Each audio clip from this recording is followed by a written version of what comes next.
देखिए, जब मैं बिरसा मुंडा के विषय पर लिखता हूँ, भगवान बिरसा मुंडा के विषय पर लिखता हूँ, तो उसके मकसद, उसके उद्देश्य जो हैं, केवल किताब तक सीमित नहीं है। आज हमारे देश में एक ऐसा वंशज है, अक्षम वंशज राहुल गांधी, जो कि वीर सावरकर के कंट्रीब्यूशन पर, उनके योगदान पर ही सवाल उठाते हैं। तो क्या गारंटी है कि ऐसे वंशज जो हैं कल को हमारे जनजातीय योद्धाओं पर सवाल नहीं उठाए? और कहीं ना कहीं अब तो ऐसे लगने लगा है, मतलब ऑपरेशन सिंदूर के बाद विपक्ष की इस तरह की गतिविधियां रही हैं कि ऐसा लगता है कि शायद वो इस देश के ना होके दूसरे देश के साथ मिलकर कुछ टिप्पणी करने लग गए हैं। बहुत दुर्भाग्यपूर्ण है। देखिए, 1994 में वाजपेयी जी, अटल बिहारी वाजपेयी जी को तब के प्रधानमंत्री पीवी नरसिम्हा राव जी ने आमंत्रित किया था कि आप जिनीवा में भारत का प्रतिनिधित्व करें।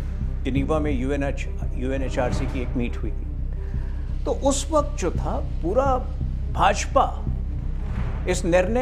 भाजपा ने इस निर्णय का स्वागत किया था। हमें गर्व महसूस होता था कि विपक्ष में रहकर भी हमारी बात सुनी जा रही है और हम भारत का प्रतिनिधित्व कर रहे हैं। उसकी तुलना आप आज से करिए, केवल इसलिए कि हमने शशि थरूर को एक महत्वपूर्ण डेलीगेशन को लीड करने के लिए आगे किया है, राहुल गांधी बौखला गए हैं, पूरी कांग्रेस पार्टी बौखला गई। नमस्कार साथियों, हमारे साथ आज इस चर्चा के लिए एक ऐसी शख्सियत है जिन्हें वैसे तो किसी इंट्रोडक्शन की ज़रूरत नहीं है, लेकिन आज वो हमारे साथ हैं, हमारी मेहमान हैं। तो आइए स्वागत कीजिए बीजेपी नेता और राष्ट्रीय प्रवक्ता, रिनाउंड ऑथर तुहिन सिन्हा जी का। तुहिन जी भारतीय जनता पार्टी के स्पोक्स पर्सन रहे हैं, जहां उन्होंने न सिर्फ अपनी पार्टी का पक्ष अच्छे से रखा, बल्कि राजनीतिक व्यवस्थाओं के बावजूद वो अपनी सामाजिक और सांस्कृतिक जिम्मेदारियों को नहीं भूले, साहित्य को नहीं भूले। इसलिए उनके खाते में 1 दर्जन से ज़्यादा किताबें लिखने की उपलब्धियां भी दर्ज हैं। जाहिर है तुहिन जी के पास कहने सुनने को बहुत कुछ है, इसलिए आप लोग धैर्य से सुनिएगा, क्योंकि आज हम चर्चा करने वाले हैं ऑपरेशन सिंदूर पर। उस आधे फ्रंट के बारे में बात करेंगे जो आज पूरा हो चुका है, और साथ ही ट्राइबल हिस्ट्री पर, कन्वर्जन के हैरान करने वाली कहानियों पर बात होगी। और हम ये भी जानेंगे कि आखिर आजकल आदिवासियों को हिंदुओं से, सनातन से दूर दिखाने का जो प्रयास किया जा रहा है, उसे कहाँ तक रोका जा सकता है। तो आइए मिलवाती हूँ आपको तुहिन जी से। तुहिन जी, सबसे पहले आपसे पूछना चाहूँगी कि आपने अपने शुरुआती दौर में कुछ किताबें लिखी थी जो कि रोमांस पर थी, और फिर रोमांस से आते आते आप राजनीति की ओर आ गए। तो ये रोमांस से राजनीति तक का सफ़र कैसे तय किया और क्या रहा इसके पीछे? 2006 में मेरी पहली पुस्तक आई थी जी। और मेरे ख्याल से पूरी तरह से एक रोमांटिक किताब वही थी जी। उसके उपरांत 2015 में एक और, कुल मैंने 14 पुस्तकें लिखी हैं, तो 2 पुस्तकें जो थी वो रोमांटिक किताबें थी। लेकिन मुझे लगता है कि एक बहुमुखी व्यक्ति जीवन को भी बेहतर तरीके से अनुभव कर पाता है और मेरे ख्याल से जीवन में बेहतर ग्रो कर पाता है। तो मुझे लगता है कि ये जो अलग अलग विषय पर मैंने लिखा है पिछले 19 वर्षों में, 2006 में मेरी पहली पुस्तक आई थी और निरंतर जो है लगभग हर 1.5 साल के अंतराल में एक पुस्तक आई है पिछले 19 वर्षों में जी। तो ये जो किताबों की जो यात्रा रही है मेरे ख्याल से अगर आप उसको फॉलो करें तो शायद जब मैं पीछे मुड़कर देखता हूं तो मेरी ग्रोथ स्टोरी भी एक व्यक्ति के तौर पर, जो नए विषयों का अध्ययन मैंने किया है, जो नई बातों को अनुभव किया है, उन सब का समावेश करता हुआ करती हुई एक यात्रा है। जी, जैसा आपने बताया कि एक यात्रा है, तो इस यात्रा में मैं सबसे पहले ये पूछना चाहूँगी कि आपने विषय जो हैं बहुत ही अलग अलग हमेशा रहे, तो वो विषय के लिए मोटिवेशन आपको कहाँ से देखिए, मिला? आपको मेरी जो किताबों की यात्रा है उसको 2 भागों में बांटना होगा। अच्छा। 2014 जनवरी में मैंने औपचारिक तौर पर भाजपा को ज्वाइन किया था। जी। तो 2014 से जो पहली की किताबें थी, जो मेरी पहली की पुस्तकें थी, वो मेरी पूरी तरह से अपनी चॉइसेस होती थी और वो अनेक विषयों पर थी। तो पहली किताब अगर रोमांटिक किताब थी, दूसरी एक थ्रिलर थी, 3 जो है पॉलिटिकल थ्रिलर्स थी उसके उपरांत, और एक ऐसी किताब भी थी जो एक पिता के पॉइंट ऑफ व्यू से, शायद भारत की पहली पुस्तक है जो पिता के पॉइंट ऑफ व्यू से पेरेंटिंग की किताब है। अच्छा। तो वो मेरे एक्सपीरियंसेस हैं और मैं उसको जो है वो एक एक्स्ट्रापोलेट करके सभी जो आज के युग में जो नए पिता बनते हैं, मेरे ख्याल से जो जेंडर रोल्स जो हैं वो काफ़ी बदल चुके हैं पिछले कुछ दशकों में। 2014 के उपरांत मेरी निजी राइटिंग्स और मेरे जो राजनीतिक विचार हैं उनमें आप एक समन्वय, एक बहुत ही स्पष्ट समन्वय पाएंगी। अच्छा। तो 2014 के उपरांत जो है डेवलपमेंटल इश्यूज़ पर किताबें आई हैं, क्लाइमेट के इशू पर किताबें आई हैं। 3 किताबें जो हैं वो भारत के जनजातीय योद्धाओं पर रही हैं। बिल्कुल। The legend of Birsa Munda, the great tribal warriors of Bharat और सिद्धो कान्हू। 2014 के उपरांत मेरी राइटिंग्स जो हैं काफ़ी हद तक जो मोदी जी की एक ट्रांसफॉर्मेटिव परिवर्तनशील राजनीति है उनके तमाम पहलुओं पर आधारित रही है। देखिए, जब मैं बिरसा मुंडा के विषय पर लिखता हूँ, भगवान बिरसा मुंडा के विषय पर लिखता हूँ, तो उसके मकसद, उसके उद्देश्य जो हैं केवल किताब तक सीमित नहीं है। आज हमारे देश में एक ऐसा वंशज है, अक्षम वंशज राहुल गांधी, जो कि वीर सावरकर के कंट्रीब्यूशन पर, उनके योगदान पर ही सवाल उठाते हैं। तो क्या गारंटी है कि ऐसे वंशज जो हैं कल को हमारे जनजातीय योद्धाओं पर सवाल नहीं उठाएंगे। इससे पहले वो करे, मैंने जो है इन जनजातीय योद्धाओं का जो कंट्रीब्यूशन है उसको अंकित कर दिया है। ये गौरतलब है कि कांग्रेस पार्टी का निर्माण, कांग्रेस पार्टी की स्थापना 1885 अर्थात 1885 में हुई थी। जी। हमारी आज़ादी की लड़ाई उससे लगभग 120 साल पहले से चल रही है। 1765 में रघुनाथ महातो नाम के एक योद्धा ने वर्तमान पुरुलिया के क्षेत्र में पहली युद्ध लड़ी थी आज़ादी की। 1783 में 1783 में तिलका मांझी ने वर्तमान भागलपुर के एरिया में आज़ादी की लड़ाई लड़ी थी। तो ये जो एक पैरेलल मूवमेंट आदिवासी योद्धाओं की कांग्रेस की स्थापना से भी 120 साल पहले से चली आ रही है, मेरे ख्याल से इसका डॉक्यूमेंटेशन बहुत आवश्यक था। प्रधानमंत्री मोदी जी ने भी इस पर निरंतर बल दिया है कि इस इतिहास के इस पहलू को हम उजागर करें। तो मेरी पुस्तकें जो हैं उस दिशा में काम कर रही, उस दिशा में जो है ज्ञान फैलाने का और रोशनी डालने का काम कर रही थी। सही कहा, लेकिन मतलब उस समय ही आपने क्या देख लिया था कि राहुल गांधी या किसी का भी मैं नाम लूं, ऐसे कुछ लोग होंगे जो इसको कहीं ना कहीं देखिए, ये 2 भारत की लड़ाई है। हाँ। एक भारत जो अपने इतिहास में, अपने सांस्कृतिक इतिहास में अपनी सभ्यता पर गर्व महसूस करती है जी। और एक भारत जो ऐसे राहुल गांधी जैसे लूजर्स की भारत है, वो भारत को पीछे खींचना चाहती है। वो भारत की सभ्यतागत जो खूबियां हैं, जो भारत की ऐतिहासिक उपलब्धियां हैं, उनको हमेशा नकारना चाहती हैं। तो एक पेरेंट के तौर पे भी, एक जिम्मेदार नागरिक के तौर पे भी मैं तो यही चाहूँगा कि ज़्यादा से ज़्यादा लोग उस भारत में यकीन करें जो अपनी सभ्यतागत इतिहास, अपनी जो सांस्कृतिक उपलब्धियां हैं उस पर गर्व महसूस करें। जी, इसका मतलब ये कहना चाहते हैं आप कि जो सीमाओं पे जो आजकल ये द्वंद्व चल रहा है, ये ना होकर ये सभ्यताओं का संघर्ष भी है कहीं ना कहीं। सभ्यता और संस्कृति का तो है ही। अगर हमारे विपक्ष के नेता एलओपी जो हैं हमारी सभ्यतागत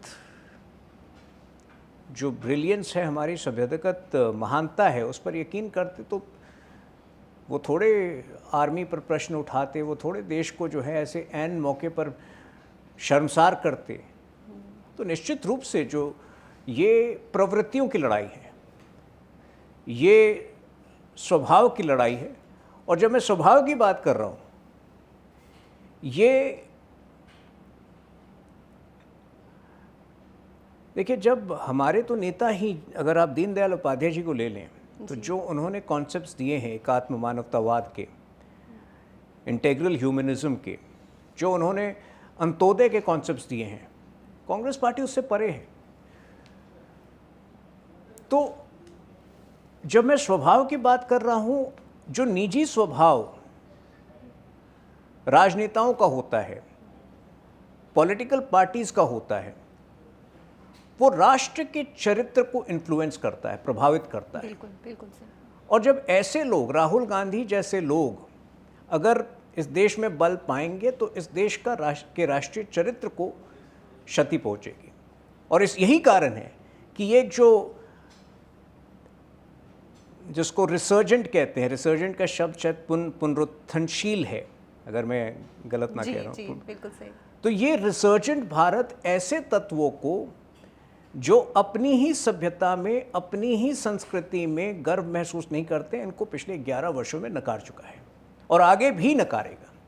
और कहीं ना कहीं अब तो ऐसे लगने लगा है, मतलब ऑपरेशन सिंदूर के बाद विपक्ष की इस तरह की गतिविधियां रही हैं कि ऐसा लगता है कि शायद वो इस देश के ना होके दूसरे देश के साथ मिलकर कुछ टिप्पणी करने लग गए हैं। तो देखिए, बहुत दुर्भाग्यपूर्ण है, बहुत दुर्भाग्यपूर्ण है। देखिए, 1994 में वाजपेयी जी, अटल बिहारी वाजपेयी जी को तब के प्रधानमंत्री पीवी नरसिम्हा राव जी ने आमंत्रित किया था कि आप जिनीवा में भारत का प्रतिनिधित्व करें। जिनीवा में यूएनएचआरसी की एक मीट हुई थी। तो उस वक्त जो था, पूरा भाजपा पूरे भाजपा ने इस निर्णय का स्वागत किया था। हमें गर्व महसूस होता था कि विपक्ष में रहकर भी हमारी बात सुनी जा रही है और हम भारत का प्रतिनिधित्व कर रहे हैं। उसकी तुलना आप आज से करिए, केवल इसलिए कि हमने शशि थरूर को एक महत्वपूर्ण डेलीगेशन को लीड करने के लिए आगे किया है, राहुल गांधी बौखला गए हैं, पूरी कांग्रेस पार्टी बौखला गई है। क्या आप राष्ट्रवादी विचार रखने वाले व्यक्ति से इतना नफरत करने लगे हैं? क्या कोई भी व्यक्ति अगर राष्ट्र हित में खड़ा होगा, आप उसका तिरस्कार करेंगे? मेरे ख्याल से इस कांग्रेस पार्टी को अपने गिरबान में झांक कर देखने की आवश्यकता है। ये एक अर्बन नक्सली पार्टी है, एक फ्रिंज पार्टी है। आज से 4 वर्ष पहले मैंने एक आर्टिकल लिखा था, why Congress party is the new Muslim League. IUML के साथ इसका कोएलिशन, इसकी पार्टनरशिप है वहाँ केरला में। बदरुद्दीन अजमल के साथ इसकी पार्टनरशिप है असम में। पिछले चुनाव में बंगाल में एक इंडियन सेक्युलर फ्रंट नाम की एक ऐसे ही कट्टरपंथी पार्टी पैदा हुई थी, उसके साथ तुरंत इस कांग्रेस पार्टी ने हाथ मिला लिया था। तो ये कांग्रेस पार्टी जो है, राष्ट्र हित में सोच पाने की क्षमता खो बैठी है। और इसका कारण है कि कहीं ना कहीं ये जिहादी ताकतों के चंगुल में है, वहाँ से बाहर नहीं निकल पाती है। पिछले 2 दिनों में जो कांग्रेस के जितने बड़े नेता हैं, जो पहले के नेता हैं, सीनियर जनरेशन के नेता हैं, पी चिदम्बरम हो जाए या सलमान खुर्शीद हो जाए, इन सब ने राहुल गांधी की बातों से बल्ला झाड़ लिया है।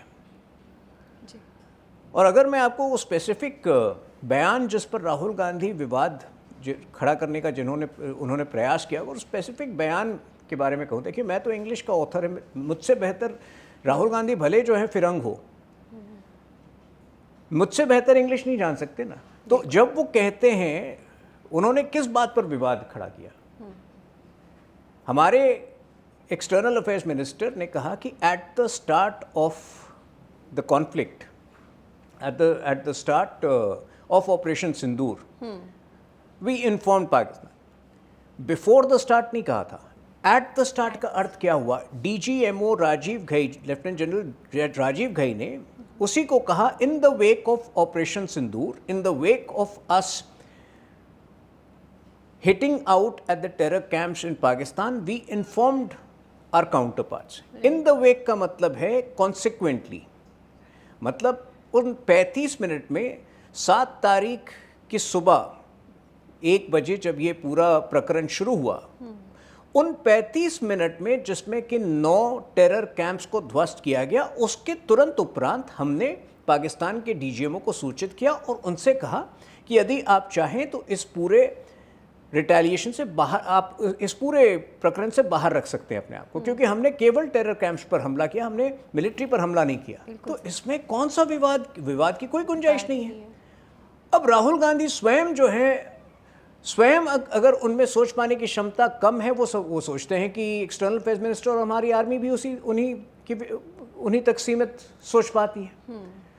लेकिन दुख की बात यह है कि इस प्रकार का विवाद उन्होंने तब खड़ा किया जब हमारे एक्सटर्नल अफेयर्स मिनिस्टर 3 देशों की यात्रा पर निकल रहे थे, जब हमारे 7 डिप्लोमेटिक मिशन पूरे विश्व में जाकर भारत की पर्सपेक्टिव को रखने का प्रयास कर रहे थे। तो निश्चित रूप से मुझे लगता है कि कुछ ऐसे विदेशी मित्र हैं कांग्रेस पार्टी के जो इस डिप्लोमेटिक मिशन को निरस्त करना चाहते थे, उसके विरुद्ध काम करना चाहते थे, और ये कांग्रेस पार्टी उन विदेशी मित्रों के लिए एक एजेंट का काम करती है।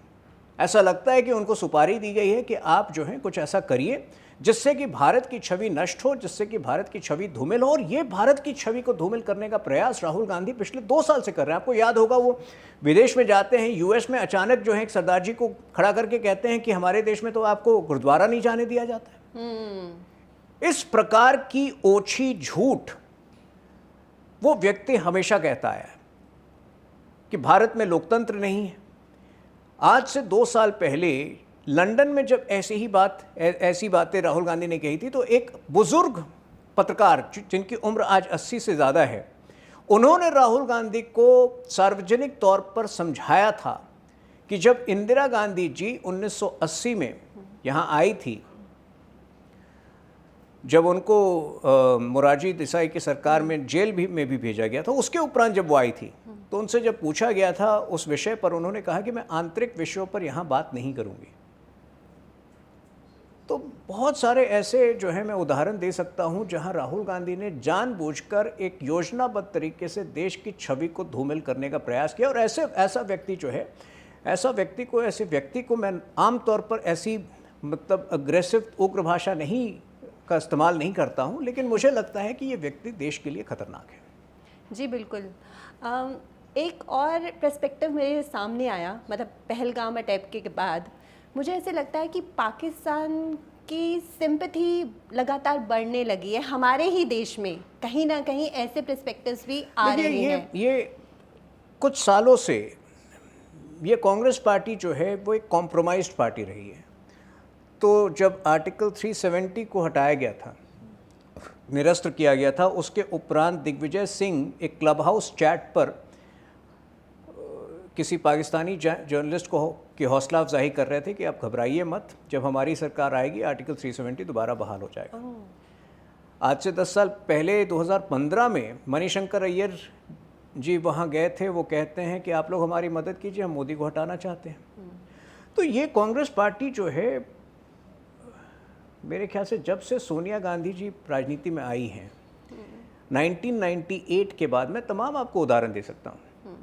जब हमने न्यूक्लियर टेस्ट किया था 1998 में, वाजपेयी जी की सरकार ने किया था, 10 दिन तक इस कांग्रेस पार्टी ने चुप्पी साध लिया था। और उसके बाद देश का समर्थन करने के बजाय इसने कहा था कि ये रिस्ट्रेंट का समय है, आपको इस समय संयम से काम लेना है। समर्थन के विषय पर उन्होंने समर्थन नहीं किया था उस समय भी सरकार की। 2009 में आपको शर्मल शेख का एपिसोड याद होगा। ठीक 26/11 से मात्र 6 महीने के बाद डॉक्टर मनमोहन सिंह शर्मल शेख जाते हैं। वहाँ यूसुफ रज़ा गिलानी उस वक्त पाकिस्तान के प्रधानमंत्री थे। वहाँ डॉक्टर मनमोहन सिंह ये कमिट कर देते हैं कि बालूचिस्तान में हमारा जो भी रोल है, जो हमारे लिए, जो मैं काल्पनिक मानता हूँ कि पाकिस्तान तो जो है हम पर बदले की भावना से तमाम आरोप लगाता है, लेकिन मनमोहन सिंह ने कमिट कर दिया था कि आप बालूचिस्तान में यदि भारत का कोई रोल है तो आप उसको इन्वेस्टिगेट कर सकते हैं। तो वहाँ उन्होंने देश को शर्मसार किया था। और ये मात्र 26/11 के 6 महीने बाद हुआ था, जहाँ हम उन पर कार्रवाई कर, हमारे उस वक्त तो ऐसा हो गया था, हमारी सरकार इतनी निर्बल हुआ करती थी यूपीए के समय में कि बजाय इसके कि हम पाकिस्तान के विरुद्ध कार्रवाई करें, पाकिस्तान जो है हमसे नई जो है कस्में, हमसे नए जो हैं चीज़ें वसूल लेता था। तो ये लगातार तब से चलता आ रहा है, मतलब तो मुझे उनका लगता है जो कि प्रभाव सोनिया है, गांधी ने जब से पार्टी का कमान संभाला 1998 से, ये पार्टी जो है देश हित में कार्य करने की क्षमता खो बैठी है। ये अपने विदेशी मित्रों के लिए काम करती है, विदेशी मित्रों के लिए काम करती है, और स्पेसिफिकली देखा जाए तो इंग्लिश में कोलैबोरेटर्स कहते हैं। अच्छा तो इस तरह से सिंदूर, जो हमारा ऑपरेशन सिंदूर था, उसमें भी सेम चीज अब कहेंगे आप आप? मुझे कल बताइए, जिस प्रकार की अभद्र भाषा का प्रयोग इनके प्रवक्ता पवन खेरा ने किया कि सिंदूर का सौदा कर रहे हैं, ये क्या मतलब किसी राष्ट्रीय पार्टी को शोभा देता है? ये अर्बन नक्सली भाषा, ये अर्बन नक्सली ट्वीट्स, और मेरे ख्याल से ये सीधे सीधे जो है राहुल गांधी के निर्देश पर होता है। अब कल जो है अर्नब गोस्वामी और एक और व्यक्ति पर उन्होंने केस किया है। केस किस विषय पर है? सवाल पूछे जा रहे हैं कि क्या टर्की में आपकी ऑफिस है या नहीं। अब पब्लिक डोमेन में जो इन्फॉर्मेशन है, सवाल तो उसके आधार पर पूछे जा रहे हैं। और टर्की में ये ऑफिस कब खुली, तो बड़ी दिलचस्प है कि मतलब जब टर्की ने समर्थन किया पाकिस्तान का 2019 में आर्टिकल 370 के रद्द होने के उपरांत, तो उस वक्त शायद हो सकता है कि वैचारिक सिमिलैरिटी जो है, वैचारिक एकता कांग्रेस को नज़र आई हो टर्की में, क्योंकि कांग्रेस ने भी पुरजोर विरोध किया था आर्टिकल 370 के हटाए जाने का। तो ये एक विचित्र कांग्रेस पार्टी है। मुझे लगता है कि इसके बारे में जितना कम कहें, जनता इसको जो है 11 वर्ष में नकारती रही है और आगे भी नकारती रहेगी। लेकिन एक बात और है ना, अगर भारत का एक वर्ग ऐसा देखा जाए जो सीएए को सपोर्ट करता है, मतलब कि यहाँ पर नागरिकता नहीं मिलनी चाहिए, लेकिन एक वर्ग ऐसा भी है जो अगर इनके खिलाफ कुछ ऐसी चीज़ें, गतिविधियाँ होती हैं तो सुप्रीम कोर्ट में जाकर खड़ा हो जाता है। तो इस पर ये जो जनजातीय और जो बांग्लादेशी रोहिला है, इनके बारे में आप क्या व्यक्तित्व रखते हैं? देखिए, इलीगल माइग्रेशन को बहुत पहले रोका जाना चाहिए था।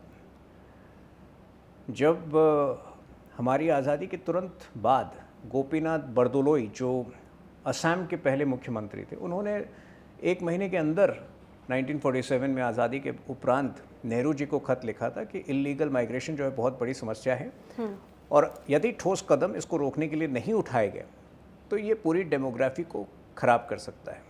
नेहरू जी ने कोई कार्रवाई नहीं की। और समय समय पर देखिए, तमाम प्रमाण भी हैं कि कांग्रेस पार्टी ने इलीगल माइग्रेशन को बढ़ाने का काम किया। उसको लगा कि अगर इन लोगों को हम भारत में सेटल करा सकते हैं तो ये हमारे लिए एक वोट बैंक है। यही काम सीपीआईएम ने भी किया, यही काम ममता बनर्जी भी करती आई है बंगाल में। असम में ये सालों साल चला आ रहा था। असम में तो 1970 के दशक में एक बहुत बड़ा मूवमेंट, जो स्टूडेंट मूवमेंट था, जिससे कि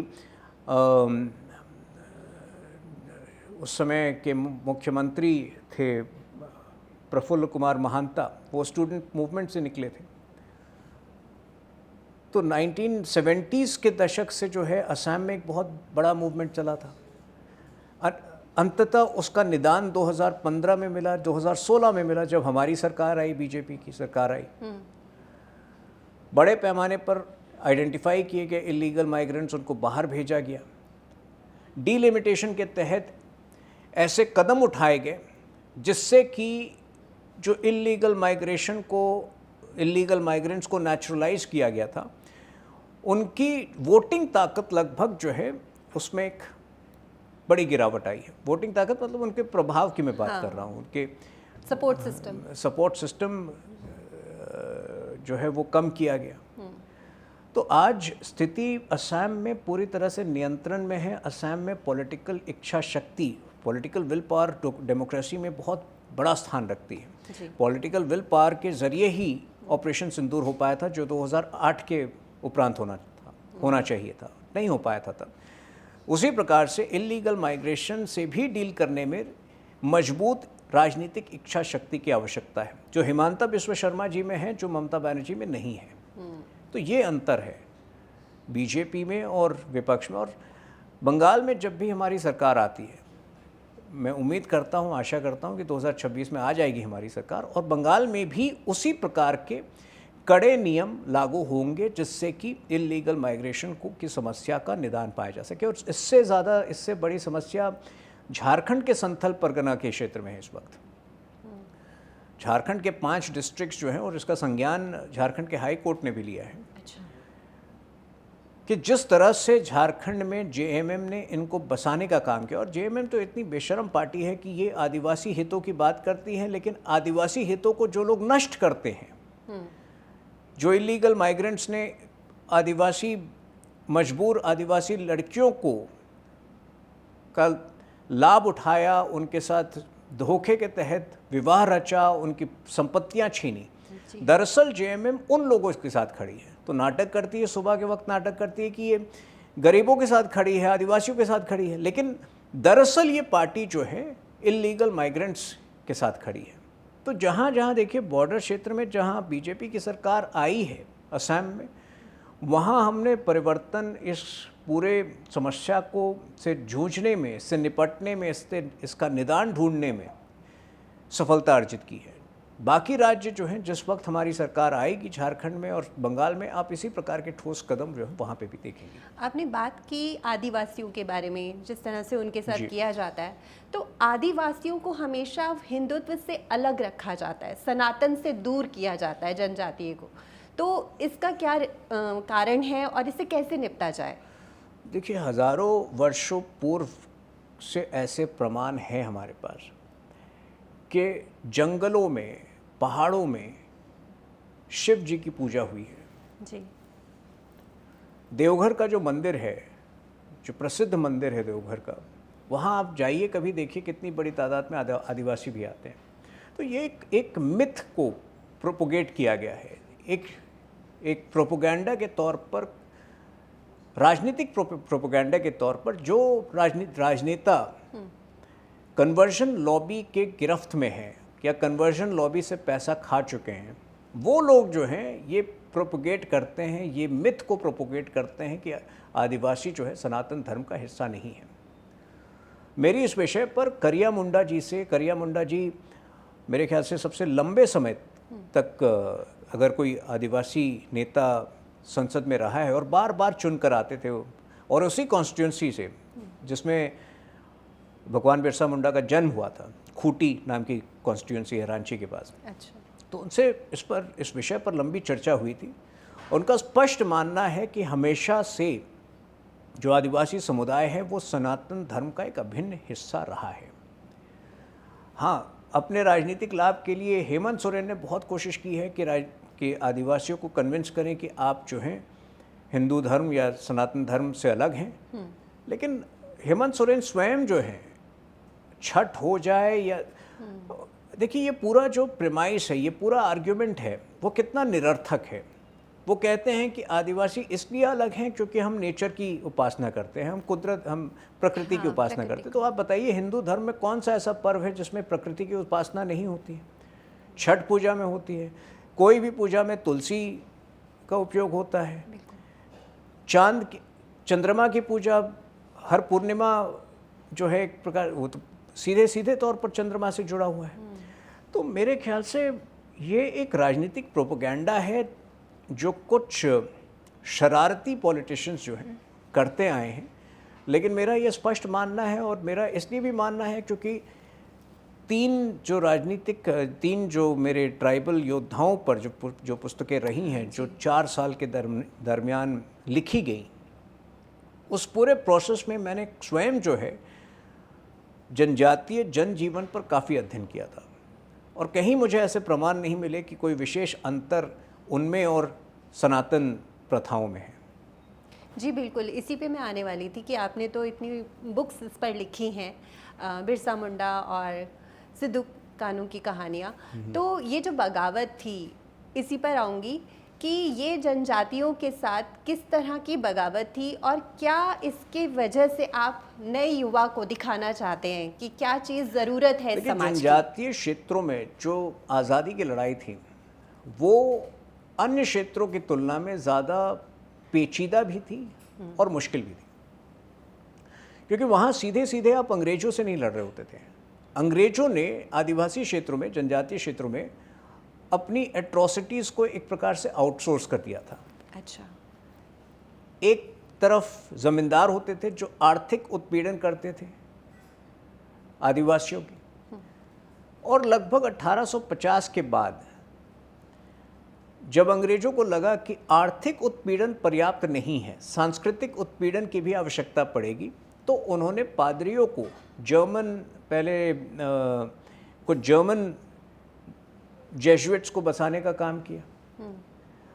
उन जर्मन मिशनरीज़ को टारगेट दिए जाते थे कि आपको अगले 1 साल में 1000 या 5000 इस क्षेत्र में लोगों को कन्वर्ट करना है, उनको सांस्कृतिक रूप से कमज़ोर बनाना है, कहना है कि आपकी संस्कृति में कुछ नहीं है, आप हमारे जीसस में इतना कुछ दिया है।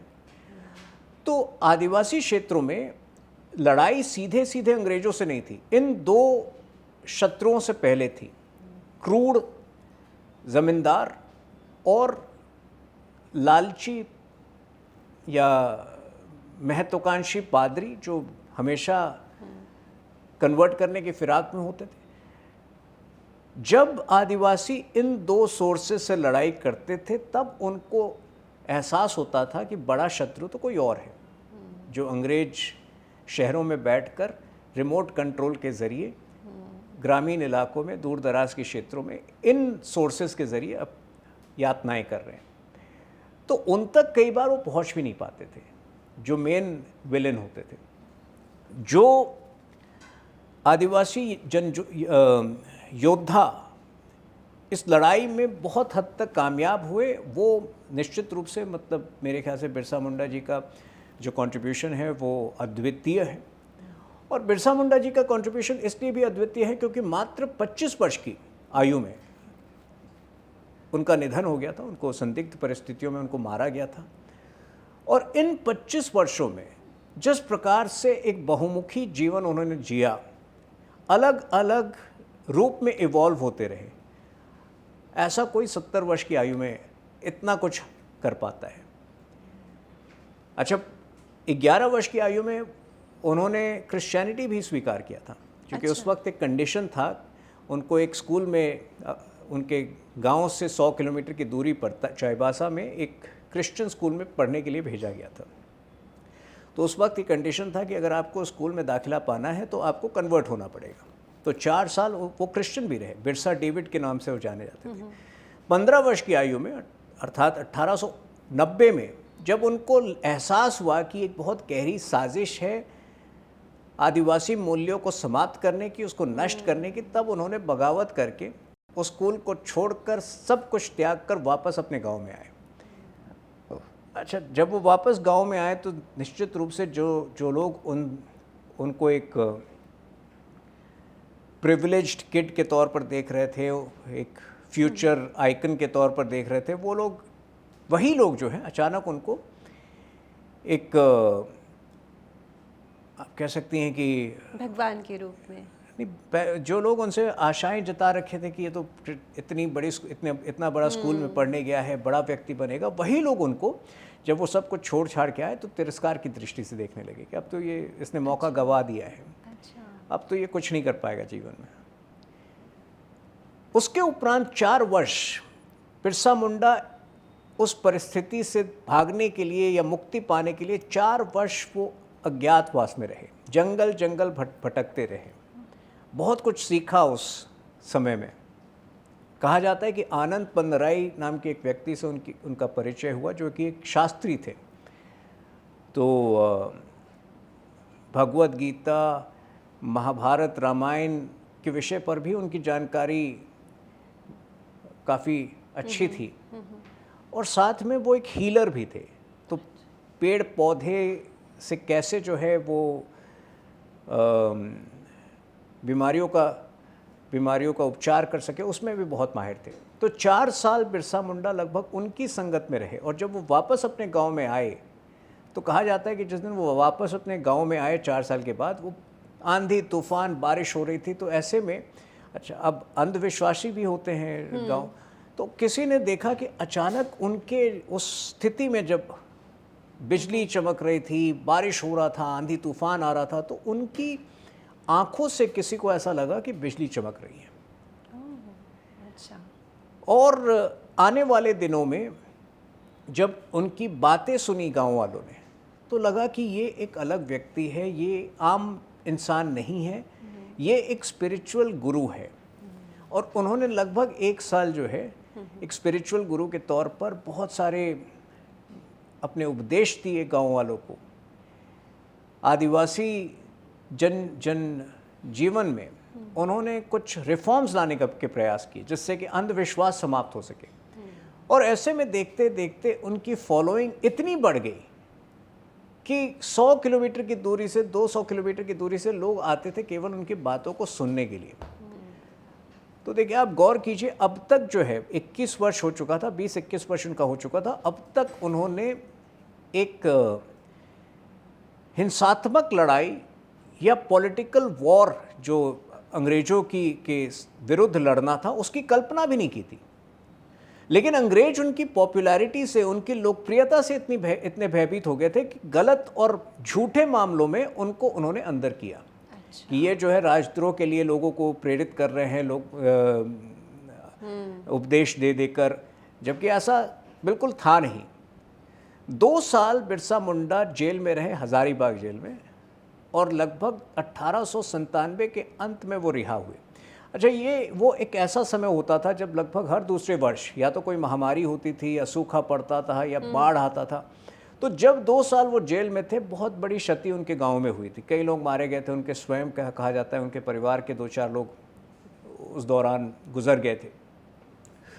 तो जब 1897 में वो जेल से बाहर निकले, उन्हीं के साथियों ने बिरसा मुंडा को कन्विंस किया कि अब अंग्रेज़ों के साथ शांतिपूर्ण तरीके से या सीधे मुकाबला किए बगैर इन अंग्रेज़ों का से आप उनको नहीं सुधार पाएंगे।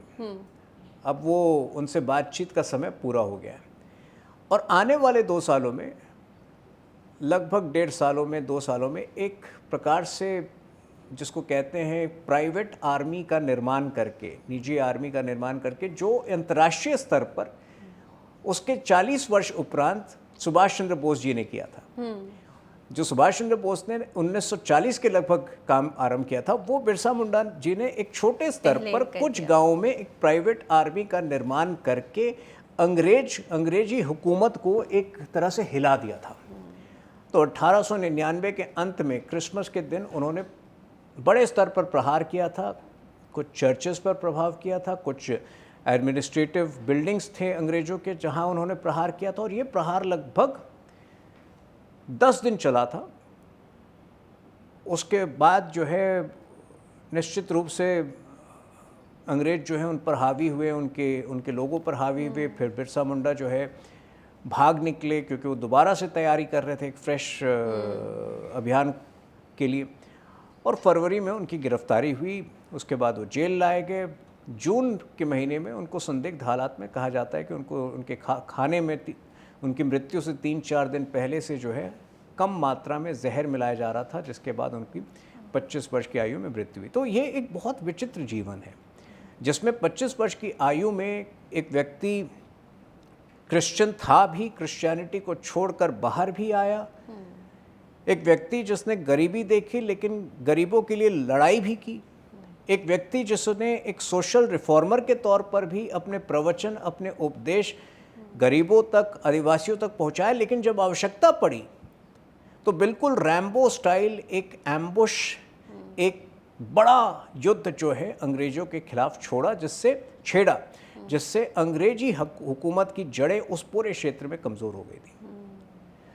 तो ये बिरसा मुंडा की कहानी को एक बहुत अद्भुत, एक बहुत ही विचित्र कहानी बनाता है। बिल्कुल, ये बहुत ही विचित्र के साथ साथ इंस्पिरेशनल मैं कहूँगी इसे, बहुत लोगों को प्रेरणादायक स्टोरी है। साथ में एक बात इसमें और आती है कि ये सारा कुछ हुआ, अंग्रेजों ने मतलब रूट्स को कि आपको कन्वर्ट कर देंगे, इतना कन्वर्जन हो जाएगा कि जो भी धर्म, जो हमारी संस्कृति है उसे खो देंगे, हमारी सभ्यता से अलग हो जाएंगे, तभी शायद हम इन पर और जीत हासिल कर पाएंगे।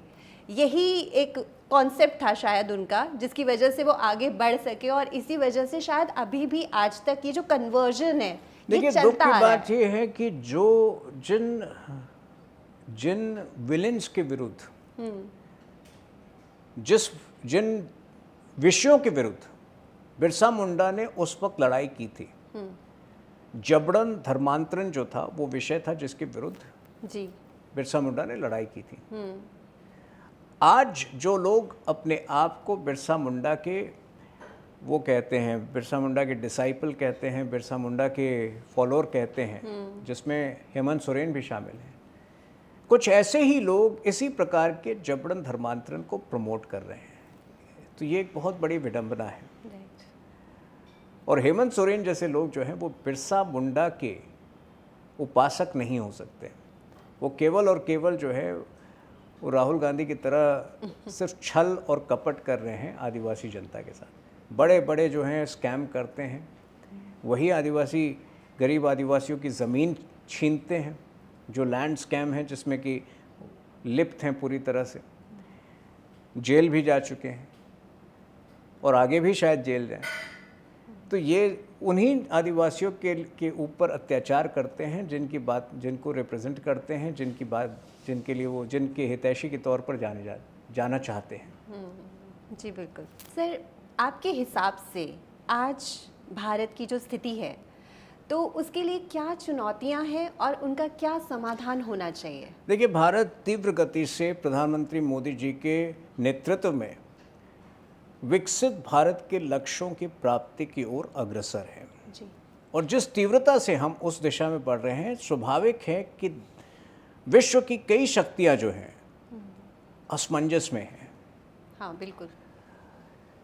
ऐसी परिस्थिति में जो हमारे देश में एक 0.5 फ्रंट है, आपको याद होगा जनरल बिपिन रावत ने कहा था कि we are fighting a 2.5 front war.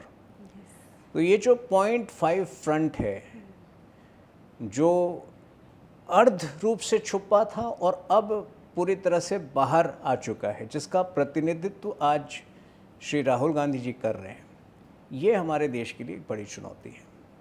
और इस पूरे ऑपरेशन सिंदूर के प्रकरण के दौरान, अब भी जब मैं आपसे बात कर रहा हूँ, नए नए रिपोर्ट्स आ रहे हैं। विजय वडेट्टीवार, अभी कांग्रेस के नेता ने कुछ उटपटांग बयान दिया है रफाल जेट्स के विषय पर। आज यशवंत सिन्हा ने उटपटांग बयान दिया है। तो जो लोग मोदी जी से ईर्ष्या करते थे या मोदी जी से चिढ़ते थे, अब कहीं ना कहीं उनकी फ्रस्ट्रेशन, उनकी जो बौखलाहट है वो देश पर निकल रही है। और ये लोग जो हैं, ये 0.5 फ्रंट जिसका प्रतिनिधित्व आज राहुल गांधी कर रहे हैं, मेरे ख्याल से ये देश के लिए एक बड़ी चुनौती कि इससे हम देश कैसे डील करेगा। बिल्कुल सही कहा आपने। और अगर हम ये बात करें आने वाले भारत की, बाकी एक चीज़ मैं ऐड करना चाहूँगा कि एक बड़ी दीजिए। उपलब्धि ये भी है, जब हम आदिवासियों के विषय पर बात कर रहे हैं, तो आज़ादी के बाद और विशेष तौर पर 1975 के बाद से, उन मध्य 1970s के दशक के उपरांत बहुत सारे ट्राइबल क्षेत्र जो हैं हमारे, वो नक्सलियों के प्रभाव में थे, नक्सलियों के गिरफ्त में थे। पिछले 10 वर्षों में, 11 वर्षों में नक्सलवाद भारत में लगभग समाप्त हो गया है। जो नक्सली हमले होते थे, जो हत्याएं होती थी, उसमें आज 80% जो है गिरावट हुआ है। और एक लक्ष्य के तहत मोदी सरकार आगे बढ़ रही है योजनाबद्ध तरीके से और बिल्कुल दृढ़ता के साथ कि 31 मार्च 2026 तक भारत पूरी तरह से नक्सल मुक्त हो जाएगा। अब जब हम विकसित भारत की बात करते हैं, देखिए जो जीडीपी हमारा है आज, वो अगले 3 वर्षों में अगले 2 वर्षों में $5 ट्रिलियन इकोनॉमी तक संभवता होगा। और 2047 तक हम कल्पना करते हैं कि वो $30 ट्रिलियन इकोनॉमी के आसपास पहुंचने की क्षमता रखता है। अब ऐसी स्थिति में जो जीडीपी के योगदान का जो दारोमदार है वो धीरे धीरे, और ये प्रक्रिया शुरू हो चुकी है, टियर 1 सिटी से टियर 2 और टियर 3 सिटीज़, और अंततः वो ग्रामीण क्षेत्रों पर वो दारोमदार जाएगा। ऐसे में जब लगभग 100 डिस्ट्रिक्ट्स जो आज से 11 वर्ष पहले नक्सली हमले के चपेट में थे, नक्सली प्रभावों के चपेट में थे, यदि आज वो नक्सली प्रभावों से मुक्त होकर विकसित भारत की यात्रा में एक अहम योगदान निभाते हैं, और कई ये ट्राइबल क्षेत्र ऐसे हैं जिसमें कि बायोफ्यूल के उत्पाद का एक बहुत बड़ा स्रोत है। वहाँ पर ऐसे जंगल हैं जिसमें कि बायोफ्यूल जो हैं वो टैप हो सकते हैं। तो मेरे ख्याल से ये पूरा जो है भारत की आर्थिक समृद्धि में ये डिस्ट्रिक्ट्स एक बड़ा रोल प्ले करने वाले हैं, क्योंकि अभी तक जो है वो डिस्ट्रिक्ट्स राइट ऑफ हो गए थे, वहाँ जो है वो कुछ हो ही नहीं रहा था। तो बहुत तमाम ऐसे काम हुए हैं। देखिए ट्राइबल क्षेत्र में जब पिछले 5 वर्षों में, केवल 5 वर्षों में यदि 15 करोड़ घरों में नल से पानी उपलब्ध हुआ है, ये अपने आप में एक ऐतिहासिक उपलब्धि है।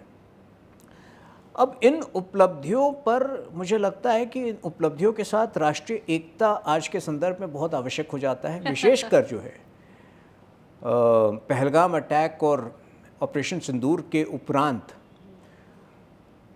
और आने वाले समय में देखिए भारत पाकिस्तान का जो एक कॉन्फ्लिक्ट है वो पूरी तरह समाप्त नहीं हुआ। वो तब तक नहीं समाप्त हो सकता जब तक कि पाकिस्तान एग्जिस्ट करता है, क्योंकि पाकिस्तान छल कपट विश्वासघात का एक स्रोत है। और जब तक पाकिस्तान जीवित रहेगा, 1971 में भी जब पाकिस्तान के 2 टुकड़े हुए थे तब हमें लगा था कि अब ये अपनी हरकतें सुधार लेगा, लेकिन उसके उपरांत जो है छल के नए तरीके उसने ढूंढे। उसने स्लीपर सेल्स पैदा किए हमारे देश में। तो 1980s से, लेट 80s से जो है आपको दिखने लगा कि यहाँ स्लीपर सेल्स मौजूद है। 1990s में जो है वो बॉम्ब ब्लास्ट और टेरर एक्टिविटीज़ का रूप लेने लगा। तो पाकिस्तान ने इस बार जिस प्रकार से पाकिस्तान की बेइज्जती हुई है, निश्चित रूप से आगे भी वो हमें चुनौतियाँ पेश करता रहेगा। और ऐसे में जो है आगे हमें देखना है कि बालूचिस्तान का क्या हश्र होता है। लेकिन अब वो समय नहीं रहा जहाँ हमारे देश के पाकिस्तान प्रेमी जो है बहुत खुलकर अपने प्रेम का इजहार कर पाएंगे, और इस पॉइंट 5 फ्रंट पर जो है नज़र रखी जाएगी इनकी हरकतों पर। क्योंकि ज्योति मल्होत्रा केवल एक ज्योति मल्होत्रा नहीं है। ज्योति मल्होत्रा उस कपट का नाम है, उस छल का नाम है जो बहुत सारे लोग अलग अलग तरीके से कर रहे हैं।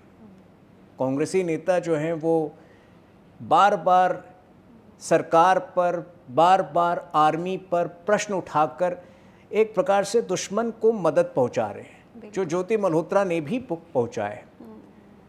तो आने वाले समय में इस पॉइंट 5 फ्रंट की हरकतों को मॉनिटर करना और इस पॉइंट 5 फ्रंट की हरकतों को सुधारना, या इसके विरुद्ध जो है प्यूनिटिव एक्शन जिसको कहते हैं, प्यूनिटिव एक्शन अब हम केवल दुश्मन पर नहीं लेंगे, आंतरिक दुश्मन पर भी लेना ज़रूरी हो गया है। बिल्कुल सही कहा कि सियासत को इतना ना किया जाए कि वो हमारी देश की एकजुटता पर कहीं ना कहीं सवाल। सियासत तो है ही नहीं, ये विश्वासघात है, अपने देश के साथ विश्वासघात। जी जी जी, बिल्कुल सही। तो हिंद जी, आपसे बात कर बहुत अच्छा लगा और बहुत सारी चीज़ें आपसे जानने को मिली। बहुत बहुत धन्यवाद, मुझे भी बहुत अच्छा लगा आपके शो पर आकर, और मैं आपको शुभकामनाएं देता हूं कि आप इसी प्रकार संवाद करके भारत की जो एक पॉजिटिव भारत की नैरेटिव है उसको बढ़ाते रहें। जी बिल्कुल, बहुत बहुत धन्यवाद, शुक्रिया। Thank you.